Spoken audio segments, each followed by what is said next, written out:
আসসালামু আলাইকুম রহমতুল্লাহি বারাকাতুহু। আমাদের সরকার ঘরে ঘরে চাকরি না দিতে পারলেও ঘরে ঘরে মোবাইল দিয়েছেন। সকলের হাতে মোবাইল ফোন। এই মোবাইল ফোন কে দিয়েছে? আওয়ামী সরকার দিয়েছে। আর এই মোবাইল দিয়ে সবাই কাজ করেন। যারা কাজ জানেন না তারা এই মুহূর্তে কাজ করেন। বুক দেখান, পেট দেখান, চ্যাট দেখান, না মানে চ্যাট করুন। চ্যাট মানে খোঁজ গল্প করা। নাচেন, গান গান, লাফান, হাসেন, কাঁদেন, জোকারি করেন, বোকারি করেন। বোকারি করা মানে দালালি করা। রান্না খাওয়া দেখান, মাঠে খেলা, খাটে খেলা, সব ধরনের খেলা দেখান। ঝাড়ু দেওয়া দেখান, নিচে উপরে শেভ করা দেখান, পায়খানা করা, প্রসব করা যা মন চায় দেখান।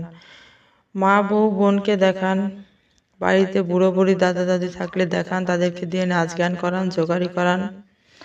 পুরনো বয়ফ্রেন্ডকে দেখান, গার্লফ্রেন্ডকে দেখান, আগের ঘরের বাচ্চাকে দেখান, 3 নম্বর বউকে দেখান, স্বামীকে দেখান, চুরি করে দেখান, পরকীয়া করে দেখান।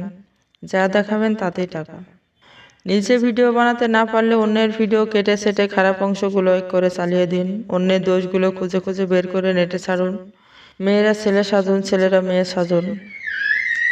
ভিডিও না বানাতে চাইলে ব্লগ লিখুন, রসালো গল্পগুলো লিখুন, নিজের জীবনেরটা লিখুন, পরিচিত মানুষেরটা লিখুন, বানিয়ে বানিয়ে চালিয়ে দিন। এমন সুযোগ আমাদের এই সরকার, শেখ হাসিনা সরকার না হলে কোনোদিনও পেতেন না। সবাই এই সুযোগ কাজে লাগান। 2 হাতে হারাম উপার্জন করুন, বিলাসিতা উপভোগ করুন। আর হালাল ভাবে জীবন কাটাতে চাইলে, ইসলামী জীবন পালন করতে চাইলে না খেয়ে মরেন। আমার কিছু করার নাই। আরো অনেক উপায়ে টাকা উপার্জন করা যায়। নেট ঘেটে দেখে নিন।